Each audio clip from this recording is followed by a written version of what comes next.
Hey everyone. Thanks for joining us today. My name's Brian Engelman, and this is the Agree to Disagree show. In the spirit of what America's supposed to be about, we're supposed to be able to have interesting conversations. We're supposed to be able to discuss every topic. In the spirit of keeping things friendly, pick a descriptor. You don't need to keep harping on things. It's probably not a good thing. So at some point when you reach an area that's a little complicated, a little convoluted, a little confrontational, you can just say, let's agree to disagree there. Let's move. I don't want to go down that path.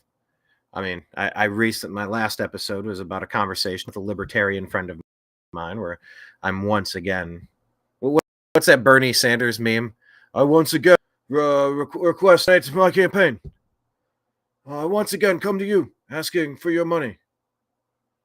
So I'm once again asking my libertarian friend to get off the sidelines and just pick one of the two highest vote getters. Libertarian, because I know it will not matter. It's like, that's giving the Democrats a vote. Like, why not defeat the worst thing facing us? They call that triage. Yeah, maybe that's kind of what I'm getting at, is that I was promoting a triage political philosophy to my libertarian friend. You get tourniquet on and twist because you're going to bleed out. Your arm, your leg, you get a severe wound. Triage it in the field, of battle. If there's somebody that can survive, but they need urgent, immediate help now, you got to grab them first before you deal with the guy with the broken wrist. That's the urgent, time-sensitive thing. So it's like, if the Democrats are destroying almost everything they touch, you take care of them, and then you go on to your second thing, and then your third thing, and your fourth thing. You ever go to Dave and Buster's? Or just play any video games in general? It's like you got the opponent coming at you closest, and there's 10 others. What was it, like a Terminator 2 video game? It's a lot of... That game's been around for decades. But yeah, there could be 100 things on the screen. They're all firing at you, but there's a couple that are getting really close. You got to handle the close things first. And so, that's what I was promoting as a political philosophy. But, the whole point of Agree to Disagree is let's talk about everything, because that's our birthright. It's not granted to us from government. Thank God, because anything they think that they're in charge of, they think that they have the right to take away. They don't. It's endowed by our Creator. Endowed by our Creator. Sometimes sentences just spill out, not quite enunciating the syllables. But yeah, you agree to disagree. You should be able to have all the interesting conversations in the world. That's our birthright. God-given. And so on the Agree to Disagree show, we talk about all the things, the current events, breaking news, politics, this, that, and the other, and it's an interaction. So thank you for finding us. We've been doing this for 12, 13 years on the New American Media, because the old American media has failed you. Please subscribe to the New American Media and the Agree to Disagree show in all of the places. All of the places. We're in 20 now. Patreon, if you'd love to buy us a cup of coffee each month. We have different plans. Patreon.com, I believe, / the New American Media. And the Spotify podcast for the Agree to Disagree show. All the places. Follow us everywhere, please. Like the show, do the hearts and the thumbs up. But yeah, I mean, on today's show, we're going to get caught up. Our last show was on Thursday. And of course, what happened? I mean, a lot of stuff happened. I mean, we were like an hour away from the Tucker Carlson interview on Thursday. What's the takeaway from that? Was that a big nothing burger? We'll discuss the Super Bowl. Of course, we're going to talk about national anthems and the Jesus commercials. The disturbing Lakeland shooter. We seem to have a trend going on. And that kind of backs right up against the sheriff's warning. Are we paying attention to what the sheriffs are telling us? I mean, are we truly prepared for whatever may happen in the next few months? I don't know. What's up, Kenneth B? He agrees, not to disagree, but he agrees to watch. Thank you, Kenneth. Thanks for being there. So we'll talk about the Tucker and Putin interview. Also, did he interview other people while he was there? We're going to talk about Biden's Hur Report. Yeah. Does this mark the end of his residency, perhaps? So what were McConnell and Romney up to with this Senate spending bill? We'll kind of break it down a little bit for you. What did they bake into it? Did they put some poison pills in there for Trump to deal with? And finally, we're going to talk about Tony Bobulinski and his whistleblowing.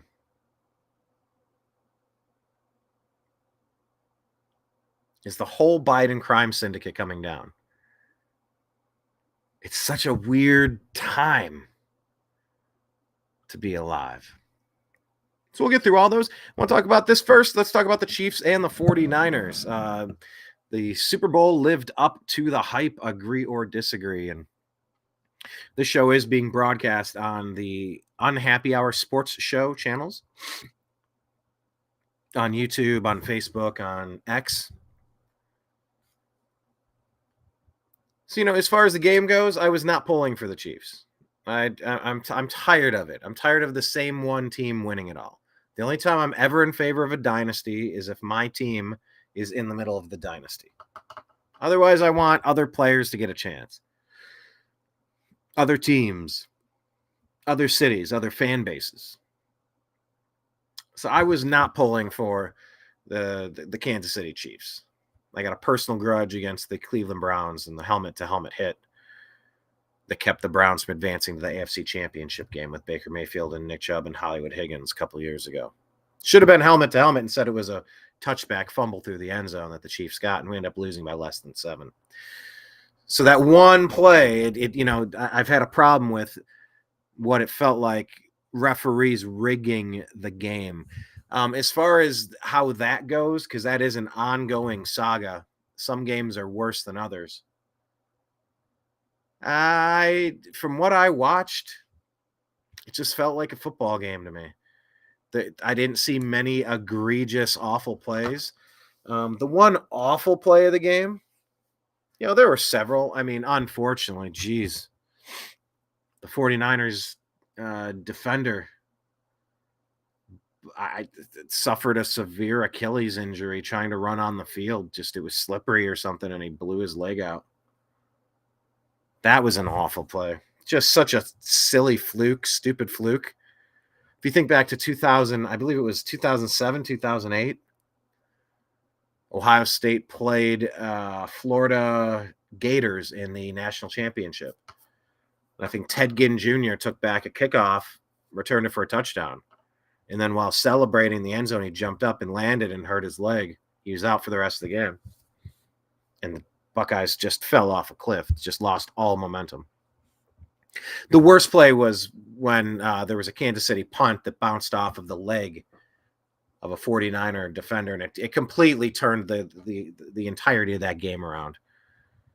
And if the what's his name, Jake Moody, the field goal kicker of the 49ers, if he would have knocked in that extra point, you can't just blame it on him. Maybe it was actually on the lineman that missed an assignment.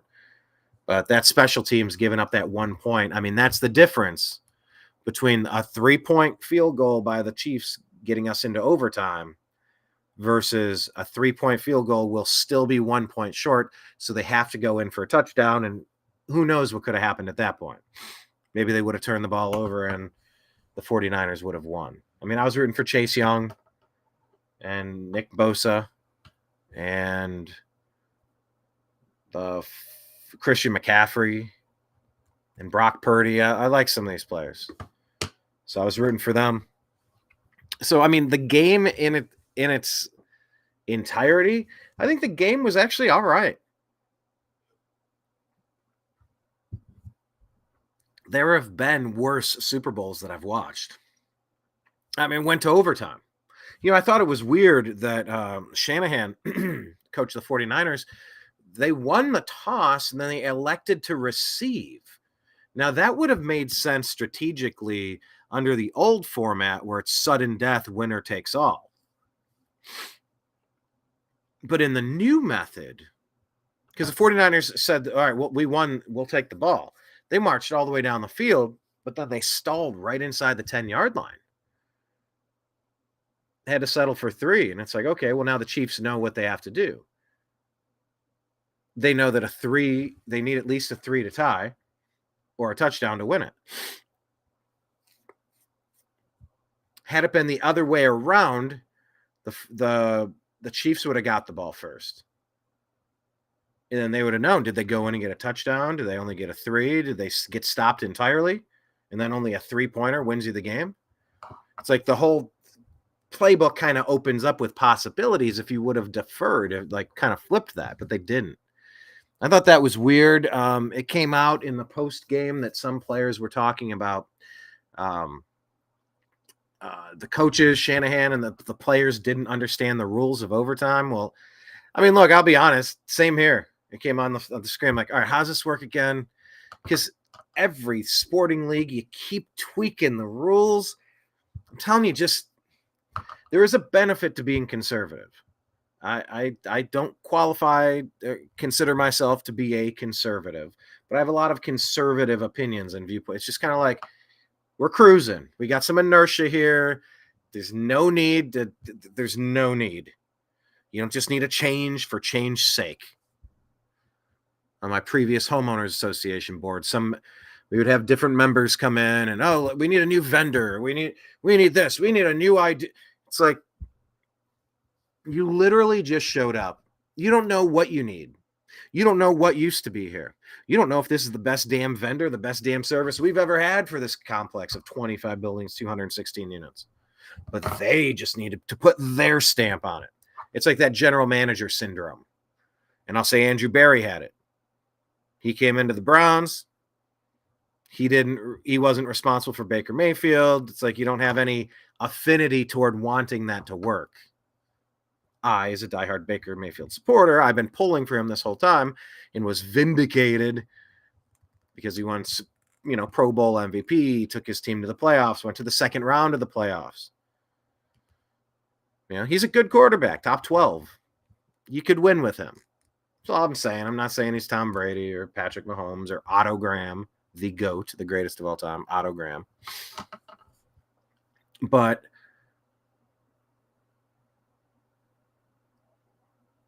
the game was a good game. The overtime rules change because they always change. But the referee, the announcer, all right, fellas, heads, called in the air, heads and tails. Here are the rules of the game. Like they reset that all for you. So like whatever, you're just playing. It was weird to see a ticking clock though, and it's like, oh, you better call timeout. They're going to run out of time. And I think Tony Romo was even told. I think it was Romo on the call. So like, you better explain this to people. Like, well, and it was like, as I started yelling at the screen, someone must have went in his ear, or he must have sensed that a lot of fans had no idea what was going on. And so he kind of explained, you get a second chance here and both teams get a chance to score. It goes into sudden death if you stop them on defense on the first possession. So, I'm going to give out a few things. I'm going to cut Shanahan some slack because, that's the story going around. It's like they didn't know the overtime rules. It's like it's football. You score, you stop them. That's it. You score and stop. I really did think he gave up a strategic advantage by getting the ball instead of giving the ball. So maybe if it cost him, I could be swayed on that. There was an incident early in the game where Travis Kelce ran into the old walrus, Andy Reid, the head coach of the Kansas City Chiefs. He's an older man, and he kind of jostled him, and he lost his balance and stuff. And, there were several thoughts. It's like, oh, geez, look at this Pfizer bro raging. It's like roid rage out there. Then you're like, oh, if he treats his elderly coach like this, imagine how he treats his girlfriend. Oh. I understand all those points. Also, I was reading an article where Andy Reid was asked about it. He's like, I give it to him. I think he said something along the lines of like, I give physicality to him. Like bumping bodies into each other is not something that's like over the line, disrespectful, threatening. It's just kind of like part of like their dynamic. I mean, you pat players on the butt, you bang helmets with. I mean, Baker Mayfield headbutts people without a helmet on. He's a weirdo. Everybody has their own physicality. I saw Steve Nash was being critiqued. They were going through touches, and it's not how many touches in the game you get; it's how many physical high fives, body bumps, butt slaps, chest bumps. Like how much of your energy is distributed onto that court. And he was like through the roof, like he was Captain, touchy-feely. So what I was reading about Andy Reid was that they were essentially just saying, he said, I just didn't have my feet underneath me. He goes, I have no problem with him or anything that he did. Like, it's fine. So, maybe that was just something that looked worse than it was. And the still frame with him screaming in his coach's face. Cause I believe he wasn't out there on a play, and it was that play that led to a turnover. And so, he was just saying he wants to be in the game more and to keep him in the damn game or something like that. So those are some of my takeaways on the game. Wrong team won, but it was an okay Super Bowl. Kind of boring. And so was the halftime show, Usher. And just, I don't know. I didn't think Usher had the wide enough discography. He's got that, like, Start a New Relationship with You song. That's probably his best song, but I don't think he played that one. So anyway, those are a few of my thoughts on the game, and I'm going to start transitioning out of pure sports into the political realm. So if you're here from the Unhappy Hour Sports Show, we're going to move into current events and politics now. But, of course, this is another ongoing situation. There's this song that is played before some football games.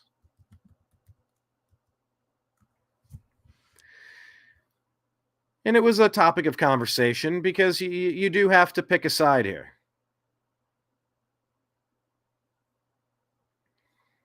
Let's go ahead and pull up a screen shot, and I want to get your thoughts. What do you think? Do we have enough national anthems? What's up, Rick? Rick is saying, where's Blake? Yeah, Blake is attending to some matters that he must attend to. How about that? Explicit definition. Yeah, Blake is indisposed right now. I did communicate with him recently, and he just said, I unfortunately do not think I'm going to be able to jump in for this one. So this will be 3 shows now, flying solo. Kenneth B saying hair issues. Give me a Blake with hair, long, beautiful hair. Let me catch up to some comments. I do say all the time that I really appreciate your comments. So let's jump in there. What if your name is Harpo Marx? Yeah, the Marx brothers. Leeches. Yeah, Rick Norman made it live. About time. Welcome, Rick. Not Senate, but send it. Overseas, that is, says Kenneth. Let's see. Rick is saying the Super Bowl has become a sick circus. I just saw Super Bowl 58 is now the most watched live broadcast in history. Yeah. Yeah. Rick is saying, yes, Brian, in that playoff game, the Browns were ripped off big time. Yeah, I mean, look, the Browns weren't as good as they are now either. In some ways, the offense was better with Baker, but in other ways, our special teams weren't up to snuff. We had Mike Prefer stinking up the joint, and we had Joe Woods stinking up the joint on defense because what's his, not Elvis Gerbach, what's the other, Chad Henne was the backup quarterback. Mahomes got hurt against the Browns in that playoff game, and we had a chance. I think all we had to do was stop Chad Henne from running 17 yards on a third down to get a first down or something, and our defense couldn't get the job done. But yeah, if the refs just call an honest game, we beat them. Could have beat them by 2 touchdowns. So yeah, the Browns were ripped off big. I agree. Rick is saying, right, that bad but lucky punt changed the game. Yeah, just, we had a word because I played in high school and for a Division I team in Ohio, and when we went to the state championship my junior year, I was the third defensive end, so I was the first fill-in if something happened to our starters, like the first backup, second team, and then I was a starter on kick return and kickoff. Yeah, kickoff and kick return. And so I got a chance to play. And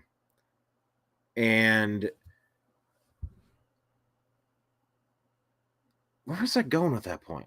Sorry. Yeah, there we go. Just offense and defense and special teams. When I was on kickoff and kick return, we had a word poison, poison, poison, poison. You would yell it because if you end up getting caught and you're blocking somebody and the ball's coming, like, you got to kind of be aware. You need to get out, like, danger. There's something going off here. A grenade is going to go off. Poison, poison, poison. I don't know how you let that go off your leg in the Super Bowl, man. That's rough. In the state championship, I did recover an onside kick. Unfortunately, it went off of Jesse's back. He was running down. He went 10 yards, and it bounced into his back, and then I got the ball. It didn't count because it touched him before it went 10 yards. I did recover it, though. That was pretty cool. But, yeah, that definitely changed the game. Rick says he loves Purdy and McCaffrey's 1965 haircuts. Jocelyn, hey, how are you? What's up, everybody? Rick Norman, Brian, it's refreshing to hear someone talk about football that knows football. Well, Rick, let me ask, are you following the Unhappy Hour sports show? Are you in our Facebook group? So you got to do quotation marks, TNAM, apostrophe, lowercase s. Oh, no, how do I do that? No, that's TNAM's the Agree to Disagree show on Facebook. That's the private group. That's how you do that one. The other one is the Unhappy Hour Sports Show. Go on Facebook and do a search for the Unhappy Hour Sports Show and say, how did you hear about this private group? And say, Brian sent you. And I'll bring you in there. And, get in on YouTube and on X. We're at the Unhappy Hour _. But yeah, I do sports shows and then I do the Agree to Disagree show. So sometimes they blend, sometimes they blur on a vendor bender. Kenneth B is saying that Blake is gone because he lost money to Tails. They're having hair issues. That's so funny. Yeah, interesting. Rick Norman says Black History Month, Black National Anthem, and then massive halftime show with no Caucasian people. It really is weird. This white hate that's just spiked through the roof since Obama came on the scene. It's really a shame because in the 90s it was like, after that Matthew Shepard, that awful, like, oh, there's a gay kid, and they whooped him and killed him out at a bar. Like, you can't even be gay and at a bar anymore. It's like, that's not right. That should not be right. Be who you are. Don't assault anybody. Don't lie about who you are. Don't go home with somebody and say, oh, look, I know I presented as one thing, but guess what? I tricked you. But like in the 90s, it was like, look, you shouldn't go abuse somebody because of what they're into. Like, live and let live. It really was that Clinton don't ask, don't tell. It's like, oh, that was so awful. It's like, was it though? It's like nobody cared. Rocky Horror Picture Show and all the artists from the 80s were in drag. They were all glam bands dressed like girls. Like, you're like, Boy George from the 80s to 90s. Like, so what? It's none of my, what do I care? But yeah, I mean, you go from that mentality to just like constantly erasing white people and just everybody gets a month and everybody gets a song. And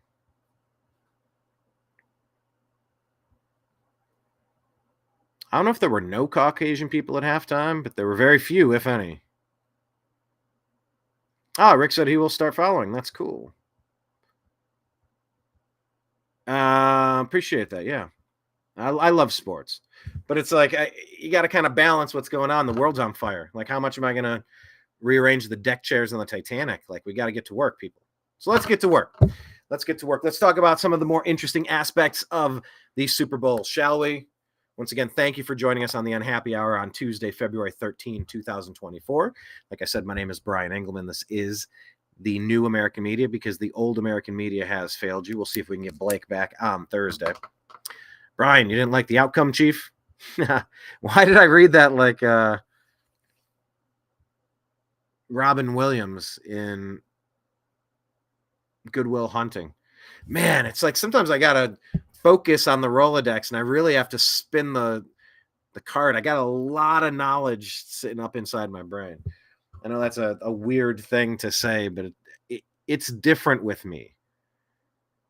It's like a blessing and a burden because I was one of those smart kids. I tested off the roof, through the roof, out of the building, into all the advanced classes. So I went to like a special school for smart kids. ADD, being on Ritalin, methamphetamines. And I've been on a game show and I did win with the bright lights on me and Carlton in front of me and from Fresh Prince of Bel-Air. So like I do have a lot going on in my head. Not that everybody doesn't, but I think it's just a different formula. There's a different background show playing in there all the time. So yeah, anyway. Cobwebs. Yeah, I got cobwebs up there. All right. So do we have enough national anthems? Look, let's go ahead and let's listen to this guy tell you what he has to say about national anthems. Because look, if we're going to be at this point, I will say no. I don't think we have enough national anthems. I think every group needs their own national anthem because that's what it is, right? Every group should have their own unique anthem, which makes it national, right? What am I missing here? Let's see what this dude has to say. If it'll play, here we go.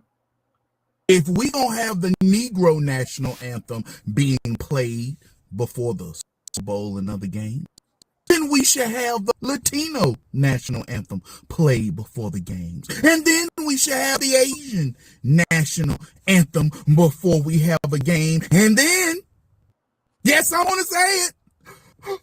Oh, no. We should have the white national anthem played before the game. Diversity. Or we can cut the crap and you can tell black folk, cut it. There's only one national anthem and it starts off, oh, say can we see. Talk to you later. Hey. Actually, I think it starts off with, oh, say can you see. But it's tricky. Like you finish up a thought and it's like one word comes out wrong. Like, I'm not going to re-record that.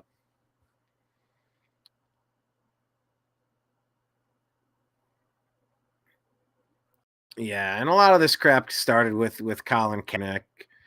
Really unfortunate what's been done to mess up camaraderie in the United States. What is this? Throwback to 2023 when Carrie Lake refused to stand for the Black National Anthem. She confirmed she didn't stand again in 2024. We have one national anthem, and it is for everyone. Enough with the the racial divisiveness. Yeah, there she is, not standing. I mean, what do you like? I don't like. What's the? But yeah, a couple people are like. Megan Kelly says the so-called Black National Anthem does not belong at the Super Bowl. We already have a national anthem, and it includes everyone. There's a lot of that. A lot of the commentary here. But yeah, there were a couple people that were complaining that people weren't standing for it. It's like, stand for what? Why is this even a part of? Why are we doing this? I mean, geez, if you watch a baseball game, it can't be the Cleveland Indians anymore because they got erased, right? Hopefully they can be returned. But say the Cleveland baseball squadron is playing the Toronto Blue Jays. You know, I question why we're listening to that Canadian national anthem. What the heck are we listening to this crap for? You know, all due respect, maybe it's not crap. Maybe it's a wonderful song. It's not my song. I just what are we doing here? And of course, there's every reason to have the Canadian national anthem when one of the two teams is from Canada. But, you know, where's the Latino national anthem? Where's the white national anthem? Where's the Pacific Islander national anthem? The Georgian national anthem. Isn't that a country and a state? To have two different Georgia national anthems? It's just kind of absurd. So what is this? Lift every voice and sing? And that's the problem. It's like maybe it is a mighty fine song. You know, what's this guy got to say? Number one, what the entire fuck is a Black national anthem, right? I'm Black American. My ancestors was in this country, right? Oh, by the way, the first guy, if you were just listening to the Spotify channel, he's Black as well. I guess since they mention race, it's important to know that these are both Black people commenting on this. This is a Black man in America, right? What the entire fuck is the Black national anthem, right? And this is not even coming from like, oh, I'm gonna be decisive, whatever. When I was in school, we sang the pledge, we did the Pledge of Allegiance, and we sang the national anthem. The national anthem now encompasses everybody in here. We do not need a Black national anthem. What is the Black national anthem for? What meeting are we going to where this national anthem is being said? Now, hypothetically speaking, right? Oh.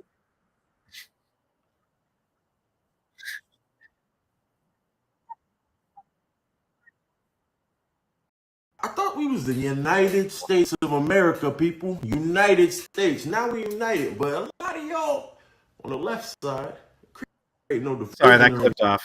Let's say next year a group of white fellas comes out and they say, we want a white national anthem. And the Mexicans say, yo, we Mexican, we want a Mexican national anthem. I thought we was the United States of America, people. United States. Now we united, but a lot of y'all on the left side create division, right? Division seems to be the topic of the day, right? It's a lot of division. You don't split stuff up. And I want to know what you're going to say. You're going to say, John, why you only focus on the left? You telling me the Black national anthem didn't come from the left?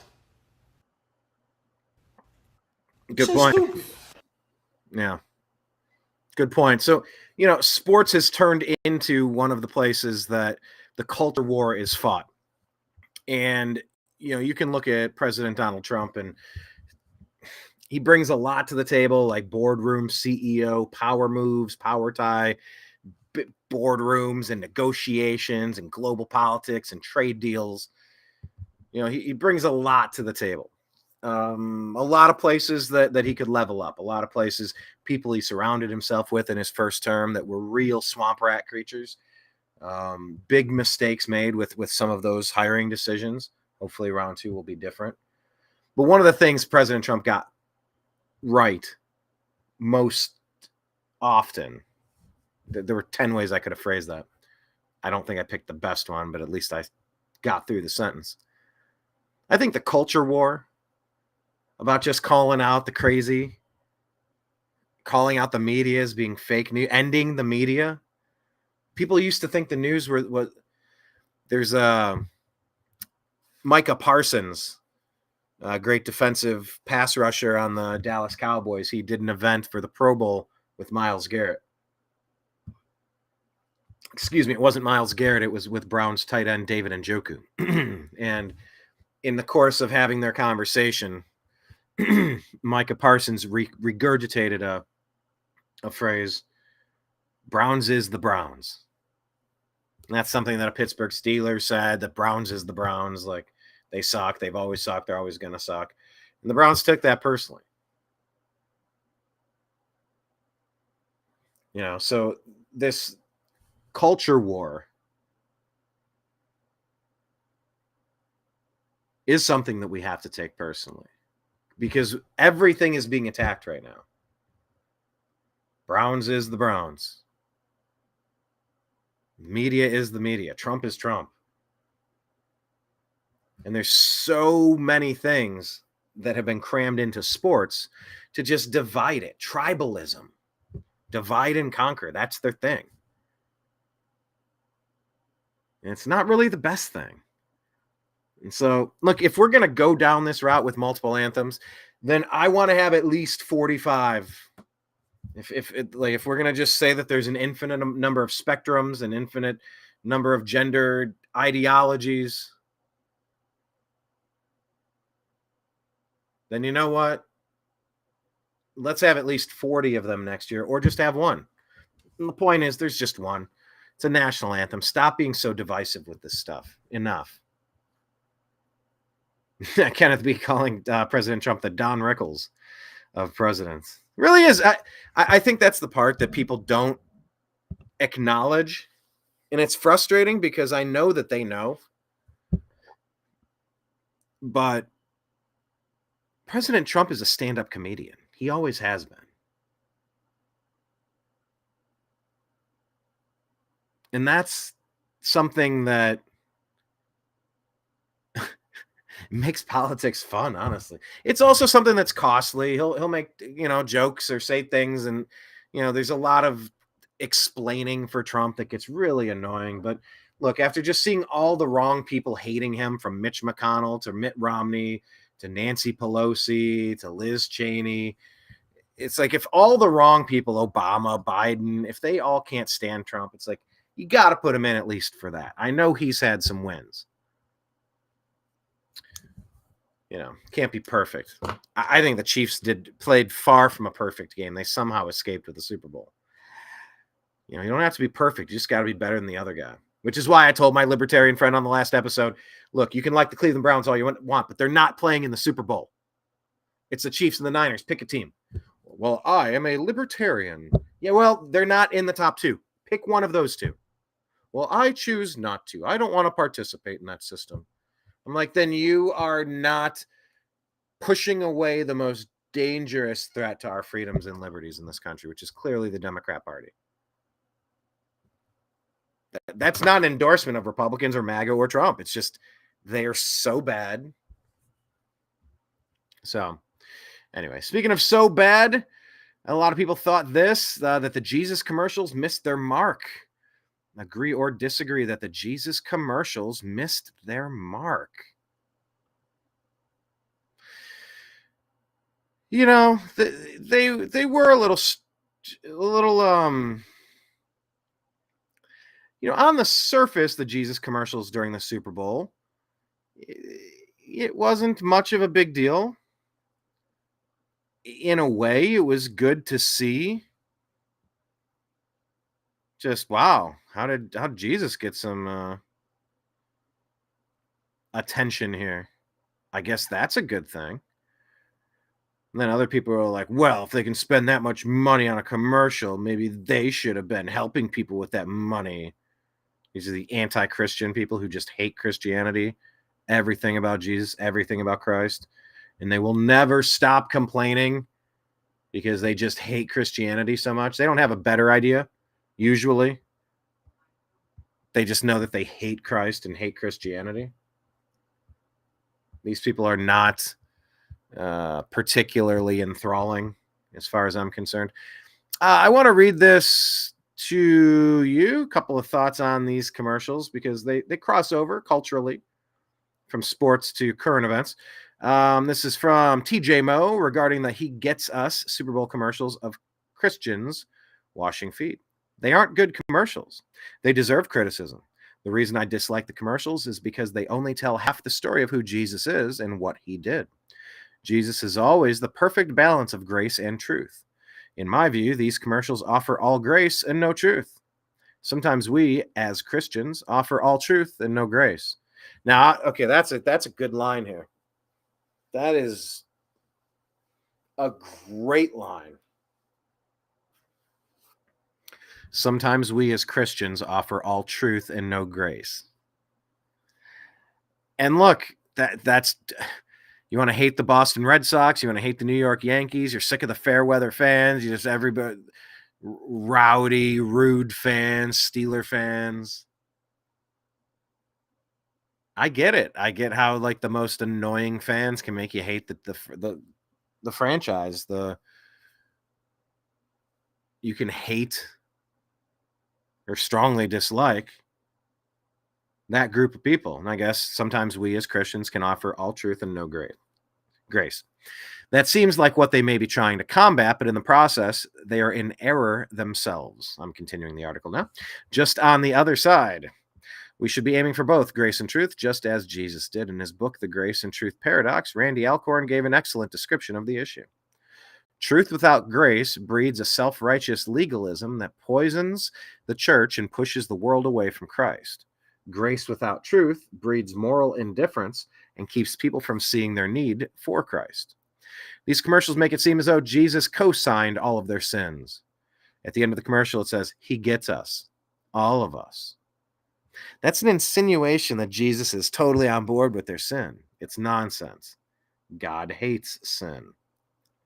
Jesus did engage with these people, like the woman who was caught in the act of adultery in John 8. He first showed grace and said, he that is without sin cast the first stone. And then he told her to go and sin no more. Why is that part never addressed? We have a duty as Christians, and it's laid out in Matthew 5. We're to be the salt of the earth. Jesus never ran around telling people to be more tolerant. Tolerance is not a fruit of the Spirit. We're commanded to love our neighbors. The most kind, loving thing you can do for your neighbor is tell them the truth about who Jesus really is, not pretend he is something else that will make it easier for you to follow him.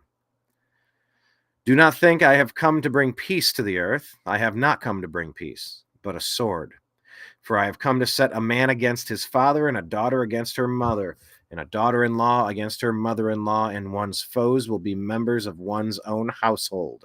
Matthew 10, verse 34 through 36.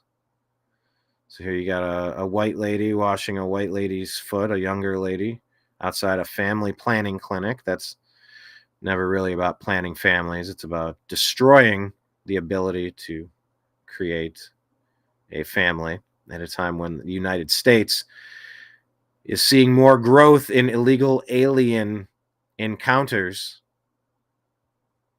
admissions into the state, sneak-ins, than from actual birthed babies. It's a very disturbing trend. But yeah, right outside of a motel, and there's a couple people picketing saying, save the unborn. So this was one of the commercials that was going around. This one is from MJ Truth Ultra, not from Jocelyn, who's in the chat room. Jocelyn, what's up? It says, this was a Super Bowl commercial about Jesus. What do you notice? Here were the... Oh, I can't zoom in? I guess I can zoom in. Okay, what do you notice? This is like cold drinks. Okay. So they're drinking something cold, and both these guys have one foot in a tub. I'm guessing there's ice. There's a dog. Okay. There's a lady washing a foot. There's a lady washing a foot. Okay, this picture is a little, wow. It is a very, I guess so you have like this priest guy with Black sleeves rolled up to the elbows, and he's on his knees. And this person is flaunting their toes and kicked back in overalls and a little beanie. It's like you could almost hear this commercial. Yeah, wash my feet. And this lady washing this other lady's feet.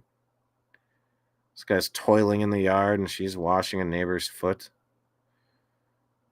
These are all light-skinned people doing the washing. I don't know down here if that could be Arab or... I don't know. Let's see what this person is getting at here. What do you notice? They're saying that the people behind the He Gets Us ad campaign are social justice activists, and they don't believe Jesus is the Son of God. The whole article on that. It's on the New American Media. But this one is an interesting one, too. Let me click on this to expand it out. It's from Jamie Bambrick. The Christian Super Bowl ad they should have made. A group known as He Gets Us released an advertisement during the Super Bowl, which, whilst perhaps well-intentioned, failed to convey anything of the gospel to the hundreds of millions who saw it. Here's my take on what they should have done. I will mute the song. So this is Kat Von D. It says, former witch. This says, Dawkins, former right-hand man, known atheist. This is a former jihadist. They're showing all these pictures here. And a former Klan member here. And a former drug addict. Now he's with a child. This guy's a former gang leader. A former drag queen and prostitute. A former abortionist. Now he's holding a picture with a baby. Former transgender. Former porn star. Former New Age guru. Former lesbian activist. Jesus doesn't just get us. He saves us. Cleanses, restores, heals, forgives, loves. Okay. You know, it was just an interesting thought that the main point of Christianity, they just wanted to kind of show submission, subversion. There's a lot to the story. There's a lot to the Christian story. Choosing to go ahead and approach it from that perspective is interesting. But there's a lot more to it. I don't know. Let me ask you this as another question of the day to those of you who are active and participating. Do you regularly attend a sort of spiritual service? A church, a synagogue, a mosque, anything? Feeling like maybe I should check some out. It's been a while. But one of them I am not so interested in checking out would be Lakeland. This is the mega church that you're aware of. Joel Osteen. This is a story that happened over the past couple of days, and it's kind of quiet. And you do wonder, why hasn't this story received more attention?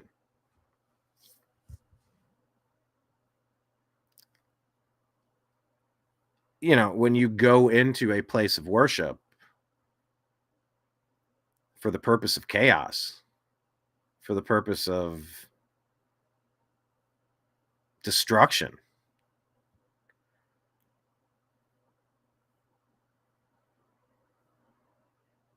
you know, I think the story is relevant regardless of what the person looks like and what the person represents. But especially at a time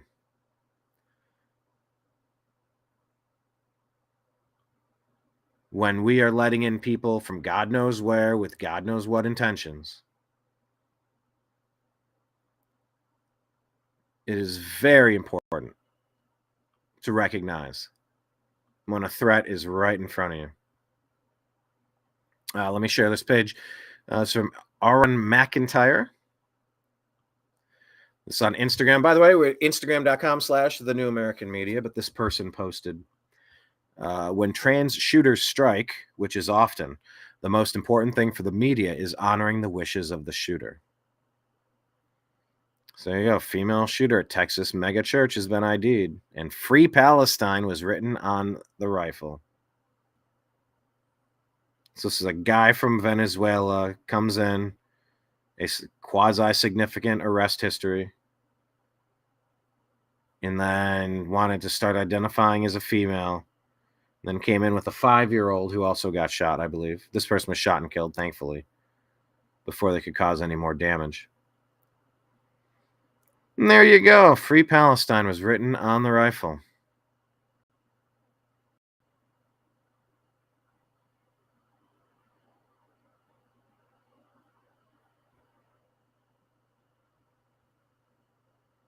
Okay.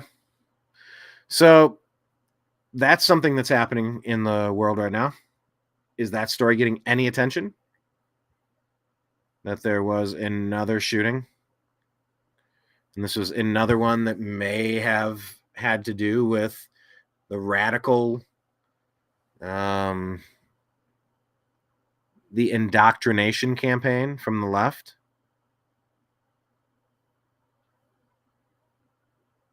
You saw this in Nashville with a trans shooter.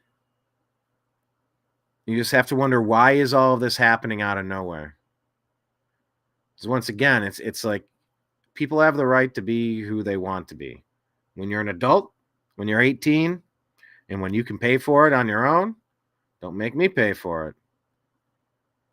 Go ahead and do whatever you want. But like, it doesn't mean that you get to swim in the Olympics on the women's team. It just means you are just kind of going through your day in the costume you choose.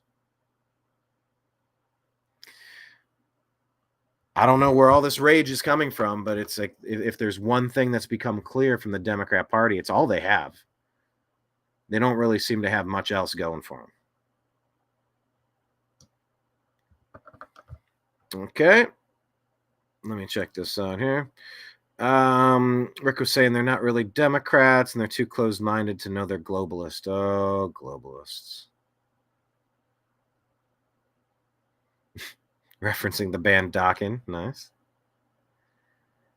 Wherever in God.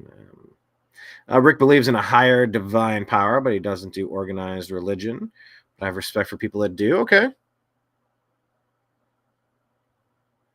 Yeah, not New Age, but New Rage. Kenneth, wonder if this is an MK Ultra situation going on here. And you know what? Maybe it is. There is a disturbing trend going on. And we need to really figure out who's radicalizing these people to commit acts of violence. And we have to once again consider why anybody's letting unvetted anyone in this country from anywhere while they still want you to take your shoes off at the airport. Are you kidding me? Are you kidding me? How about no? Okay, I want to talk about this story. I may have touched on it. I might have to scroll a little bit more to go back to it, but it's all right. I'll go ahead and find it. But this is interesting, and you all need to think about this because this happened at the church a couple days ago. But we all need to be ready for anything. And this was a sheriff speaking with, what was it, with a group of sheriffs? Sorry, I'm scrolling through all the stories. Make sure you're following the New American Media at American_media_.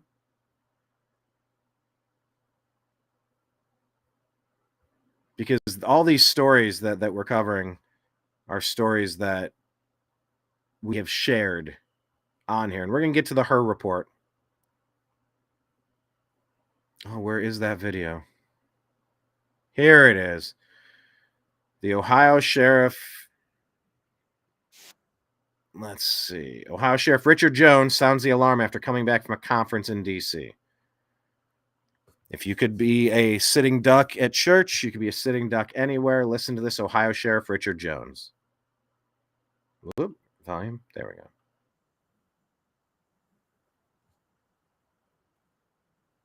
Here we go. Oh, did I?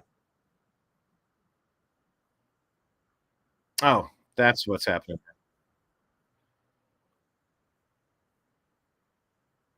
Try this again. We were briefed by the FBI director, Ray, the director of the FBI, Let me reset and this. several Rick Jones. I'm the Butler County Sheriff, Butler County. There we go. We'll start off with, my name is Rick Jones. I'm the Butler County Sheriff, Butler County, Ohio. I just came back from a national sheriff's training in D.C. 2 days ago. We were briefed by the FBI director, Ray, the director of the FBI, and several federal agencies. There's 3,300 sheriffs in the United States. The President of the United States refuses to meet with the sheriffs of the 3,300. We have a hierarchy. We have a president. We have a vice president. President of the United States refuses to meet with the sheriffs. He also refuses to meet with the police chiefs of the United States. They have a hierarchy also. He refuses to meet with them to talk about border issues or talk about crime that's going on because of the border issue. We were also told by Mr. Ray, the FBI director, that there are more red flags going off now than before 9/11. Okay? When I say red flags, meaning people that are here in this country that are wanting to do harm to us. We were also explained we're bombing 2 countries right now. 2 countries. These people do not like us before this started. There's thousands of people here from other countries, 160 different countries. They're here not to be our friends. Some of them are coming because they're wanting to come here to the best country in the world, the way we see it. Some are coming here to harm to us. We were told by the FBI director, it's not a matter of if, it's a matter of when. We were also told 5 sheriffs went. Okay, that was cut off at a inopportune time, but it's not a matter of if, it's a matter of when. And this shooter that was out there, what did they have? Free Palestine on the rifle, making a message, making a point, attacking Christians in their place of worship. Christians being targeted. So you got Jesus at the Super Bowl, you got an attack at the church. If you don't believe that there's a battle between good and evil going on, I don't know what else to tell you, folks. But that's just your daily warning, weekly warning that this would be a good time to make sure you go to the range, go get some supplies, gain some skills, get some practice, link up with your neighbors, buy some more supplies, get some more books for when the grid goes down, get some solar, get some water purification, be mobile and figure out where you'll go if you have to get out of here. You can't come back to wherever you are. There's a lot going on right now, people. A lot. So just get ready. If they're out there saying that, they know that something's up. And that person had a Palestine mark. Shocking. Pro-violence, pro-Palestine. What's new?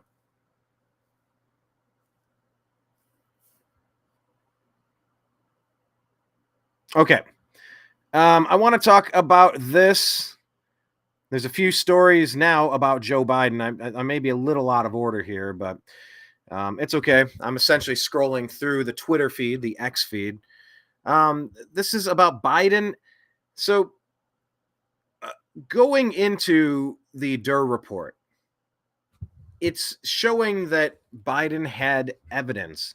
He had documents that he did not have any reason to have, nor the clearance to have, that he took out of a Senate SCIF. Secure. What's a SCIF? Sensitive Compartmentalized Information Facility, or SCIF. Sensitive Compartmentalized Information Facility. In United States military, national security, national defense, and intelligence parlance is an enclosed area within a building that is used to process sensitive compartmented information, types of classified information. So while you have President Donald Trump, who is president, commander-in-chief, he has access to everything, and he declassified everything. That's what he said on his way out the door. I'm declassifying all this stuff. So how did Biden get documents out of the Senate SCIF? This is Brian Cates, political columnist, saying, let's just say I have my suspicions. The smuggling of TS, SAP stuff has been going on forever, but it ramped up when Clinton's got in there. Hey, Joe, if you ever need to get something out of the SCIF, I know a guy. It shows a picture of Bill Clinton there. Okay. Why does Biden have these documents? So this is from Mike Davis. Let's just go ahead and play this. This is from Newsmax here. Legal expert Mike Davis joins us tonight to talk more about this. Sir, it's good to have you on. Robert Hur discovered that Biden's ghostwriter destroyed evidence of Joe Biden sharing classified information with him. And somehow that guy gets the all clear. Hur, I assume, never really looked into or even bothered to investigate whether or not the request to do such a thing may have come from Biden's inner circle. I mean, we're talking about the potential of conspiracy and evidence tampering. This is what they're trying to put Walt Nauta and Donald Trump in prison for 20 years. Yeah, remember with President Trump, under the Presidential Records Act, former presidents are allowed to have their presidential records in the office of former president, which is funded by Congress and heavily guarded by the Secret Service. And contrast that with Biden, who had 5 stashes of stolen classified records from his time. Look at that. Is that what we're looking at? I don't know. Where is this from? What's the picture as VP and even as senator, moved several times, unguarded for years, accessible by the Chinese agent, almost certainly used by Hunter to secure Burisma funding. And now we learned that Biden shared this with his ghostwriters, shared classified information with his ghostwriter. So Biden, oh my goodness. So Joe Biden is sharing classified information with his ghostwriter. And then Hunter Biden is using this information to sell the country out to the highest bidder. The Burisma deal. Burisma was the energy company. Where was that? Ukraine.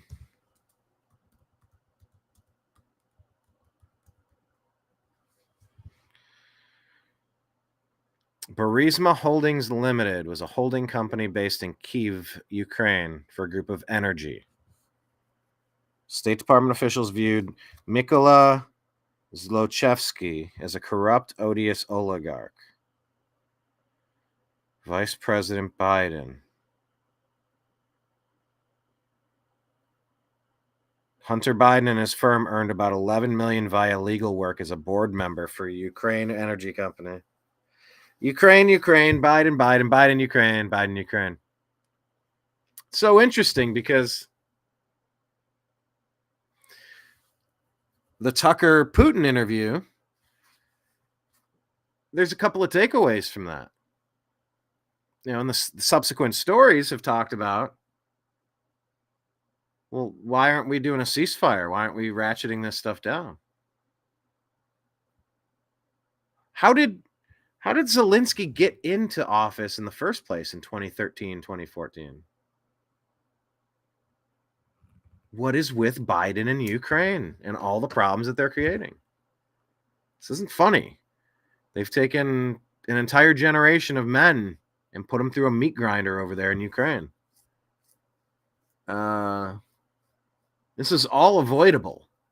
None of this would have happened under Trump. This is an Obama-Biden thing, a continuation. Oh, but you want to sit this election out because your favorite team isn't playing. I'm not even going to watch the Super Bowl. I guess I don't even care about the sport anymore. I don't know. My team's not in it. I'm going to vote for my team over here because they're the best team. Well, if they're the best, why didn't they make it? Yeah, well.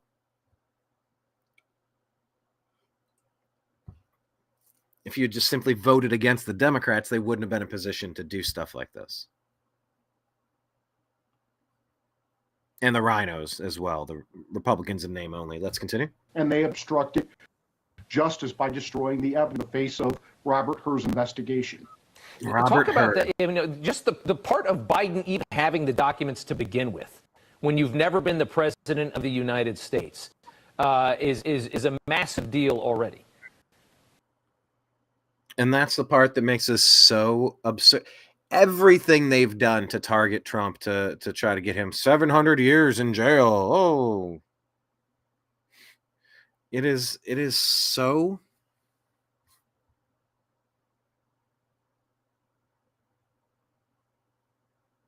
I know I'm pausing here for an extended amount of time. The word lunatic is coming to mind. Bizarre. It's so weak. It's so desperate. It's literally unbelievable. The president has a right to have documents, take documents. Like there's no story there. There's no story defrauding a bank that wasn't defrauded. They got their loan paid back on time with interest in New York. There's nothing in Georgia. Fannie Willis taking all that money. It's all to kneecap this guy because he doesn't want to steal your money and shoot it overseas. And we'll get to that story in a minute because the budget bill that I was going to say McCarthy, but Mitch McConnell and Mitt Romney and these other scoundrels passed. They worked through the night. They put a poison pill in there that could perhaps impeach Trump. We'll get to that in a minute. Let's continue here. Yeah, very much so. What's even more problematic for Joe Biden, which he'll never be able to explain, is how he had Senate documents, because that means he had to have stolen them out of the Senate SCIF in order to. I mean, I had a security clearance when I worked in the Senate. It's not easy to get documents out of the Senate SCIF. No. Joe Biden found a way. Yeah. Nobody cares, but there's also that. Take a listen to Ian Sams from the White House today. The report lays out example after example Wow, of how the president did not willfully take classified documents. The report lays out how the president did not share classified documents with anyone. The report lays out how the president did not knowingly share classified information with anyone. How do you get up there and say that? I mean, how do you go up? I guess because the media is not going to ask you many tough questions because they don't want to believe this story. But that refutes everything that was in the files that were released last night. He just goes up and says it. Yeah, well, he says that Biden didn't share classified documents with anyone. Well, he shared classified information. It was on those tapes with his biographer, and they deleted those tapes. Documents. So that's his little trick. He said, you're right. He said documents. He didn't say information. He said he never handed anybody, that at least they know of, he never handed anybody a classified piece of paper. Aren't they clever? Mike Davis, always good to have you on, sir. We appreciate it. All right. So that's going on. It's just another example of the Biden regime falling apart at the seams. Okay. So, yeah, I just want to talk about the Tucker Putin interview. Was it a nothing burger? I'm going to disagree. I think you're hearing a lot of things coming out. Just, why is nobody talking with them? Why is nobody trying to find out what the grievance is? The United States and Victoria Nuland and Barack Obama and Joe Biden overthrew Ukraine. They shared like it used to be Russian, like the Eastern Ukraine, like it's always been at the edge of Russia or a part of Russia. I mean, you got a 30-minute history lesson. And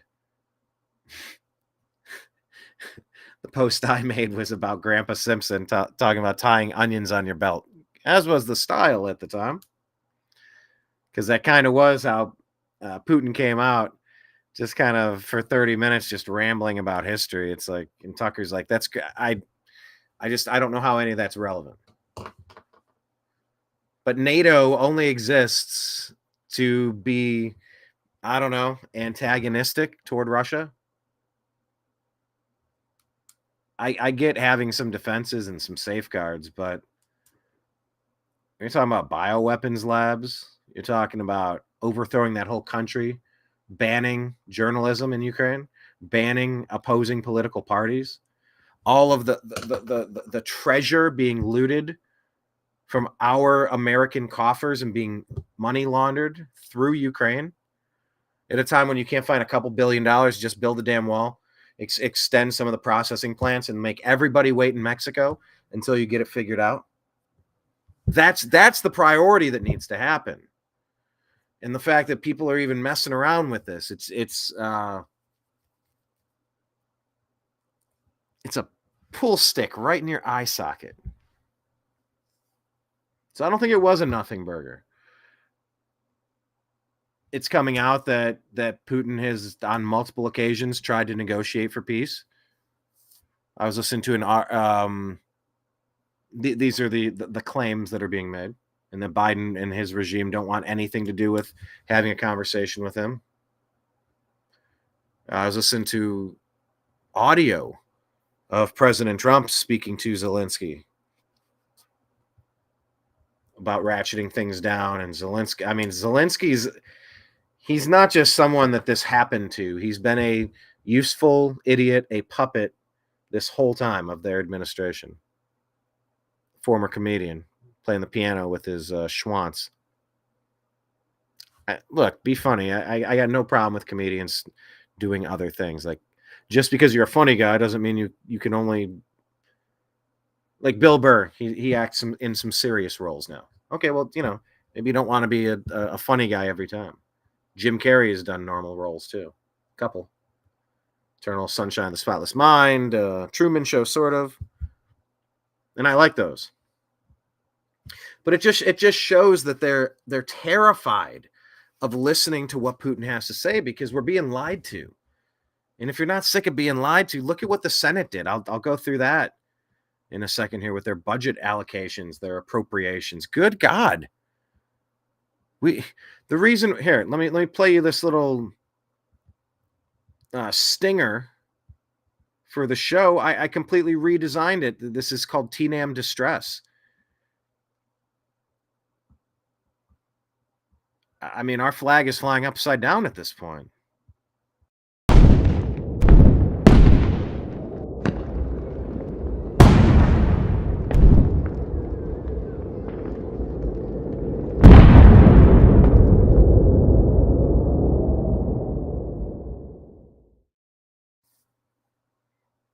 Regrettably, we are a nation in distress, and that's what, when the flag goes upside down, that animation at the beginning, it's just kind of showing like the flag is being raised up, like we have now just, like, we're under attack, like everywhere, every way that you could imagine.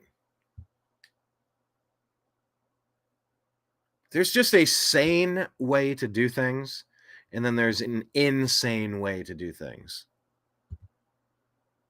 I don't think normal people changed all that much in the past 30 years. I think the Overton window of what's happening has been just thrown upside down the hall. None of this stuff feels normal at this point. None of it.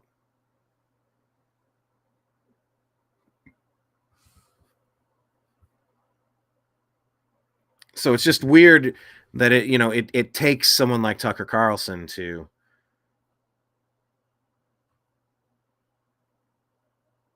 get the ball rolling. If you want peace, you can have peace. These monsters don't. They just want to keep churning human bodies into the meat grinder in Ukraine. Call me a hippie, but I don't think that's a great idea. Oh, here's Mitt Romney.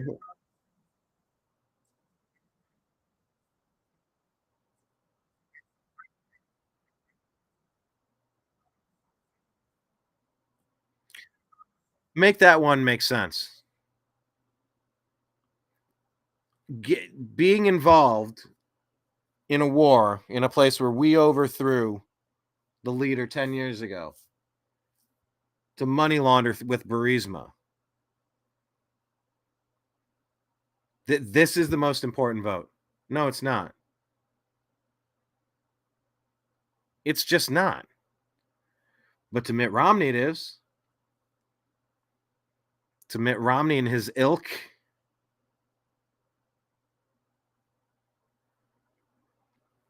$96 billion, B with a B, foreign aid package. Most important vote we'll ever take. All right, let me scroll through some of these stories and give you some of the, because the rest of these stories kind of blur together a little bit. But like I said, if you want to kind of get the show prep, this isn't always the way that we do it, but often we will do it this way. And especially now, 3 shows in a row where I'm doing all the show prep. It's fun. It's fun. This is Karine Jean-Pierre. I'm going to play you this one because in the Hur Report, the Hur Report was where they said, here, let me give you.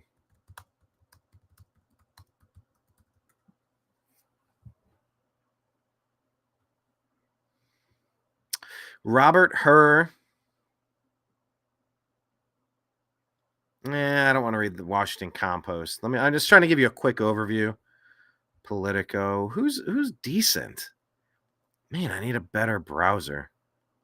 What do you use? I'm on Google. Ugh. Man, they use the same sources. Terrible sources here. The Hur Report. Who do I like? I don't like anybody. Okay. All right, I'm going to go. The explosive Hur Report. Yeah, it does seem weird. I'm like, well, what's not like media? Anyway, I found something here on the Blaze real quick. I'm like, I don't go to Fox anymore. I don't go anywhere. I don't really have like good sources. I don't know. I don't know how to describe how I find the stories that I have anymore. Anyway, out of Blaze, it says, in a shocking twist, the mainstream media seems to be turning on Joe Biden following Robert Hur's bombshell report on Biden's handling of confidential documents.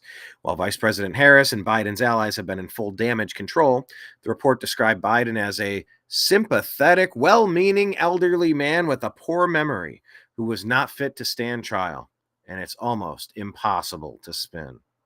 This president has been deemed unfit to stand trial, but he's fine as president, Keith Malinak comments. Disturbed. Serving as president, that's not as important as standing trial, Pat Gray jokes. Even media personnel at ABC are having a hard time ignoring the report, and the president's reaction saying he was seething and his anger was palpable. You know, like when Ashley, you're trying to take a shower in peace and you come storming in with your glowing red eyes.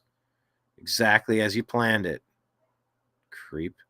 CNN, NBC, and CBS were all shocked at Biden's angry reaction toward reporters during the press conference that followed the release of Robert Hur's report.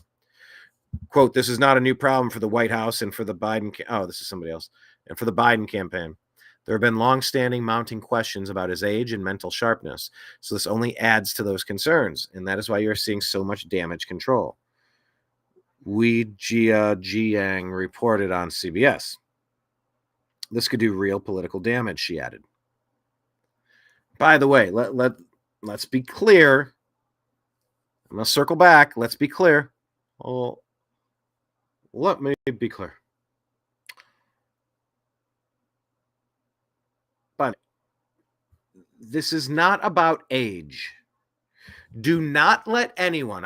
Here's a task for you. Should you choose to should you choose to participate in my challenge between now and the election, if somebody says, Joe Biden, blah, blah, blah, because of his age, we can't have old people running for president. Okay. Well, look, Trump is old, and Trump is the only person that's.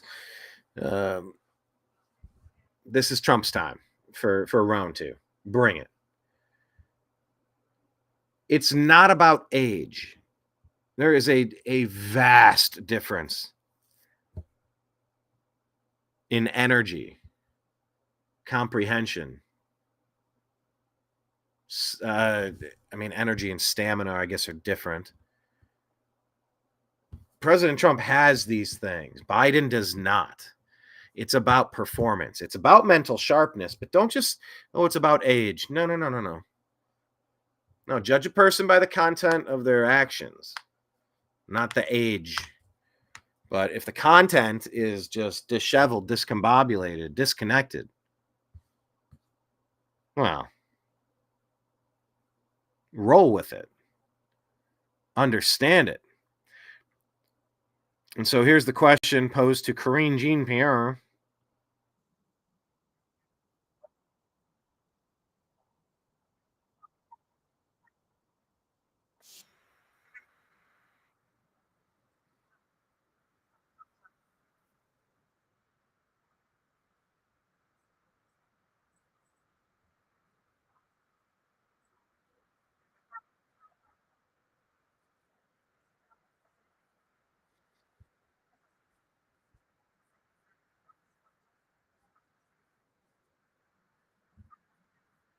Now, why?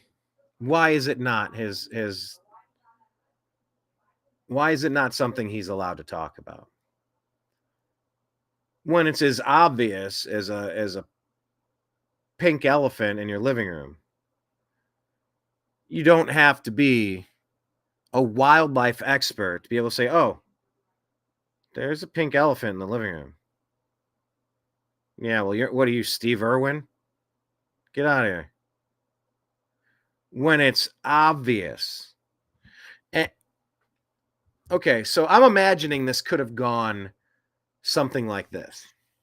Let's say that the Hur Report gets a chance to ask questions, and Biden has been advised to just play up the, I don't know, man. I don't recall. I don't recollect. I mean, look, man. Hey, I'm being serious. You want some ice cream? I think he's got this playing dumb thing down. One, it's easy because he is dumb. Two, he is losing his cognition. I talk about having the ability to form sentences and words and phrases getting out of my mouth faster than I can articulate the syllables of them. I say that intentionally. I know it's called syllables. But with Biden, I mean, he's all over the map. He's not. Put the flashlight up, click, click. Put the flashlight up, it shines out through the other side, like in the cartoons. But if it's obvious that this guy was coached to act like he doesn't know anything and he's completely enfeebled, then he has every damn right to say that this is how it came across. And he's got no competency left. Maybe that's like, well, look, pick your poison. Do you want a good legal defense? And the good legal defense would be to just play up like, I don't know. I don't remember. Come on, man. You know the thing. It's a good legal defense, but it's going to sink your political career. You're done. Or you don't have the defense, and then you have to actually answer for being a senator and having all these classified documents that you literally had to sneak out, and you never had clearance. You never had the authorized clearance to participate in. It looks like we know what he chose. And it kind of seems like he's been getting nudged out for a while now, and he's not going. He's being stubborn. And I think they're going to wag the dog him, unfortunately. And I'm not asking anyone to, and I hope that it doesn't happen. But I think that the deep state, the demons, the bad people, I think that they would martyr this guy. One, to just get him out of the way. He's not listening to their commands anymore. And plus, if you could pin the donkey tail on Trump. No, look, it was MAGA that did it. Now we got our civil war. So anyway, back to Karine Jean-Pierre. It's just, if it's obvious that the person doesn't have the mental acuity to participate in, this situation, these hearings and this special counsel situation, well, he has every right to say this guy wasn't with it. Every right.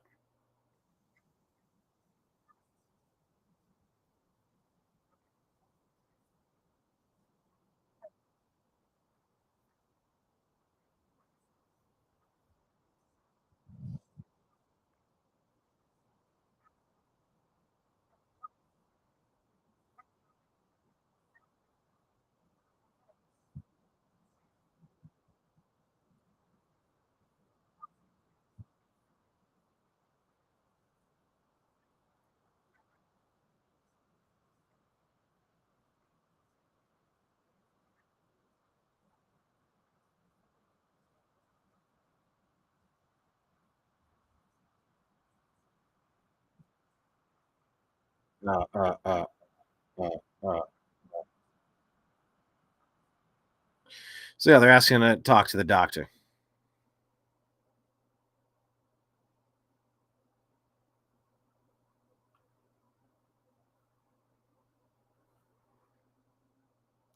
Alan Dershowitz.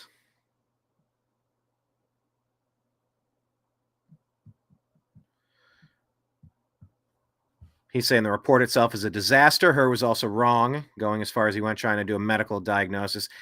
Someone who he hasn't even examined. He was wrong in everything he possibly could have done. Okay, there's another counterpoint. But this person, I've been watching Biden for 50 years. He's never had a stutter. That was the narrative they put out during the campaign to cover his already noticeable mental decline. People fell for it. Thought he was a kind, grandfatherly type. Biden has always been a mean bastard. The Biden administration leaks. The usually grandfatherly president amused aides by proclaiming, "I'm dark effing Brandon man," during a call with governors. Trump administration leaks. JCOS narrowly averted Trump from revealing the existence of Santa to the public. This person here, Acme Rocket Sleds memes. Really, I thought Biden's grandfatherly instinct was to ignore his grandchildren. That's the hunter stripper and the daughter that they won't acknowledge exists. They pretend that they're not even there. So this person says, so what if Biden has a failing memory and can't remember the date his own son's passing? He's an old, well-meaning grandfatherly figure. He's very relatable because we all have old relatives with Alzheimer's. It's less scary than having a president who tweets scary, offensive things. It's a nice parody account there. Sofa King MAGA here says grandmas have been sent to prison for walking around invited in on January 6th. Biden stealing classified documents and using them for monetary gain, too grandfatherly to prosecute. Too grandfatherly to prosecute. Sorry, I realized I wasn't sharing the screen with you. The screen is part of the best part here. Yeah, Trump has the right to possess the classified information. Biden does not. So it's time to drop this. Here's an interesting meme connecting some dots here. It's a back and forth. Tucker looking confused. This is probably when they were talking about the Russian history. And Tucker says, if it wasn't for Hamas on October 7th, the Palestinians wouldn't be dying, right? And then Putin says, let's go back a couple of years. Really, this is not just something that's been going on since the 30s, 40s. This fighting in the Middle East has been going on for a long time. Let's hear Tucker in his own words. Senile. That's not. I think that the current administration is very obviously incompetent, and the president is senile. That's not an attack. Everyone knows it. It has now been confirmed, I would say, this week in the report that you're all familiar with. But and that's very sad. But it had sort of nothing to do with the interview. I wanted to interview Putin because he's the leader of a country that the U.S. government is sort of at war with, though not in a declared way. I think that. Yeah, just have more conversations. I'm so in favor of that. In other news, just a rapid fire, I got to get out of here. Senator Mike Lee and Senator Ted Cruz have called for Mitch McConnell to resign as Senate leader. Oh, I so support that. Make sure you're following us on X at American_media_ and check out all these stories. Benny Johnson put out Senator Rand Paul surgically dismantles DC Uniparty over the border crisis. Quote, I would say it's criminal neglect for Mitch McConnell, Chuck Schumer, and Joe Biden to get together to send $100 billion overseas to fix someone else's border before addressing our border. I mean, come on. Does it get any more obvious than that? We have so many issues. I guess I haven't been keeping up with the captions, have I? So that's Biden's Hur Report, marking the end of his residency. Yes, I think he's done. He chose the way to get out of that problem with the documents, but now it's cost him his political career. We'll see who steps in next. That's my short answer there. Beware the Senate spending bill of McConnell and Romney. Yes, of course.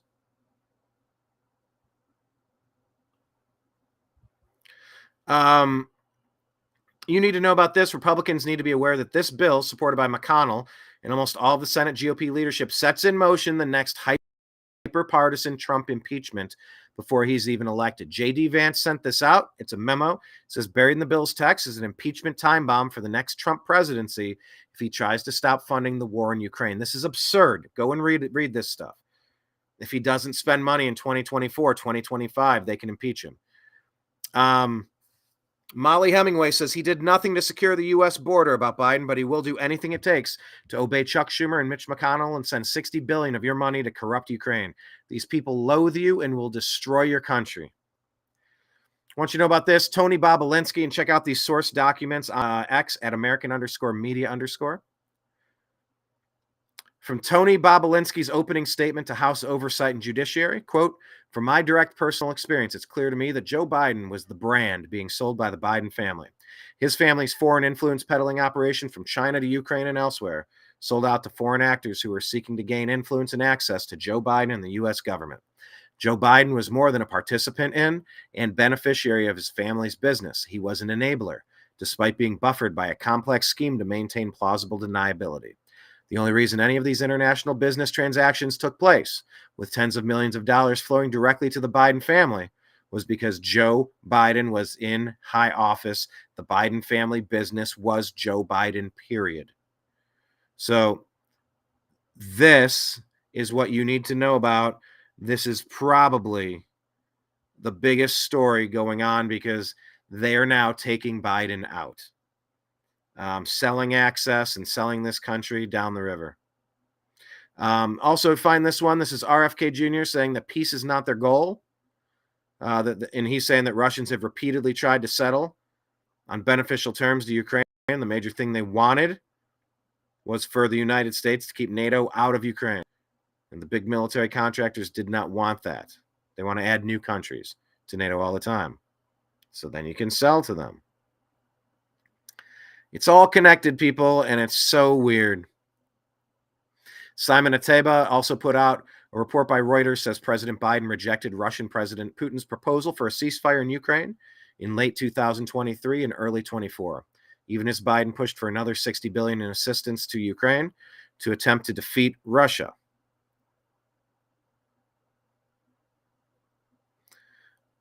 The publication reports that despite these signals from Putin in 23, both sides failed to initiate meaningful discussions as the U.S. insisted on involving Ukraine in any ceasefire talks, ultimately leading to the breakdown of the contacts. Saying the bulk of the money does not leave the United States, it goes to the military-industrial complex. The explanation is if you don't enrich the complex, Putin would invade NATO and your sons and daughters would fight in Europe. So it's just better to fight the war now so that your sons and daughters are safe here in the U.S. It's absurd, people.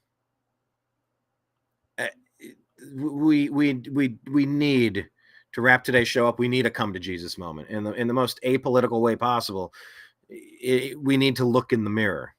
We need to realize that this is madness, and we're active participants in it. We need to reset we need to recalibrate this entire computer, unplug everything, take all the cords, unwind them, and then replug in the important parts and get rid of this other stuff. This is just madness, and it's all connected. So follow Bobulinski's whistleblowing on the Biden crime syndicate, and be aware that this future Trump impeachment has been baked into this spending bill. The spending bill should be dead on arrival. It's not going to have a chance in the House, but we got to talk about it anyway. All right, I'm going to wrap it up for today's program. I appreciate you watching the Agree to Disagree show on the New American Media. Maybe we'll get Blake back on Thursday. To everyone out there in the TNAM universe, I appreciate you. I love you, and we'll talk to you again soon.